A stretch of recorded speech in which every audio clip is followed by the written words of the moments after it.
ఇప్పుడు ఈ సృష్టిని అంతా దేవుడే సృష్టించిండా, ఇది నా క్వశ్చన్. నేనైతే అదే నమ్ముతాను. దేవుడు లేకుండా సృష్టి ఎలా వస్తుంది? రైట్. రాదు ఇప్పుడు కదా. మిమ్మల్ని ఎందుకు క్రిస్టియానిటీలో పుట్టించిండు, నన్ను ఎందుకు హిందూ? నన్ను ఏం క్రిస్టియానిటీలో పుట్టించలేదు ఆయన. మీరు కూడా హిందువులేనా మొదట? మరి పక్కా పక్కా హిందువులే. బొట్టు పెట్టుకుంటా? బొట్టు ఏంటి, రాముడు గుడికి వెళ్ళేటోడిని. మా నాన్నగారు పక్కా రామ భక్తులు, మా అమ్మ శివ భక్తులు. మరి ఎట్లా జరిగింది మీరు క్రిస్టియానిటీ? అదంతా చెప్పాలంటే చాలా టైం పడుతుంది. మరి ఒక మాటలో చెప్పండి. ఒక్క మాటలో అంటే నేను చిన్నప్పటి నుంచి హిందూనే. మధ్యలో అంటే నాకు హిందూ మతం మీద ఏ ద్వేషం లేదు. నేను హిందువుల్ని చాలా ప్రేమిస్తా. మీకు తెలుసా విషయం? కావాలంటే నా వీడియోలు చూసుకోండి. నా బంధువులందరూ ఎప్పటికీ హిందువులే. వాళ్ళందరితో నేను కలిసిమెలిసి ఉంటా. నాకు హిందువులన్నా, హిందూ సహోదరులు, బంధువులు అందరితో కూడా మంచి అవినాభావ సంబంధమే ఉంది. అలా వాళ్ళ గ్రంథాల గురించి కానీ, వాళ్ళ దేవతల దేవుళ్ళ గురించి కానీ ఎవడైనా తప్పుగా మాట్లాడినా నేను ఖండిస్తాను. తప్పురా, అలా చెప్పకండి అని చెప్తా. సో కాబట్టి నేను నా ఇష్టపూర్వకంగా ప్రభువుని గురించి తెలుసుకొని 2010 వరకు నేను నాకు నచ్చినట్టే ఉన్నా.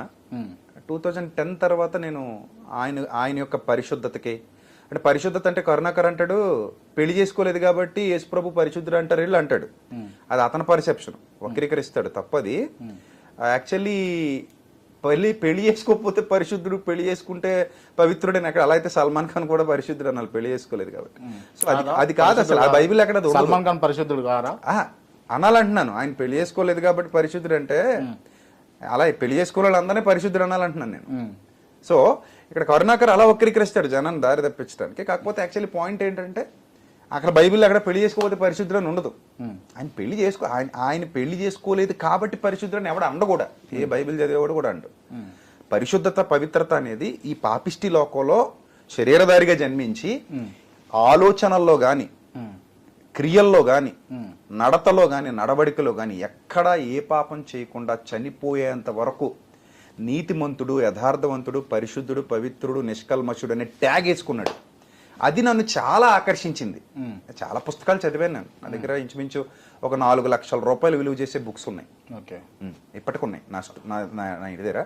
అన్ని బుక్స్ నేను పరిశోధన చేసుకున్న తర్వాత నన్ను ఎందుకో యేసుప్రభు బాగా ఆకర్షించాడు. మా చుట్టూ మా వాళ్ళు కొంతమంది వ్యతిరేకించిన మా వాళ్ళలో నేను ఇంకెవరిని పట్టించుకోవాలి. నాకు మీరు ఆ రోజు ఆ డిసిషన్ తీసేసుకున్నా. రైట్.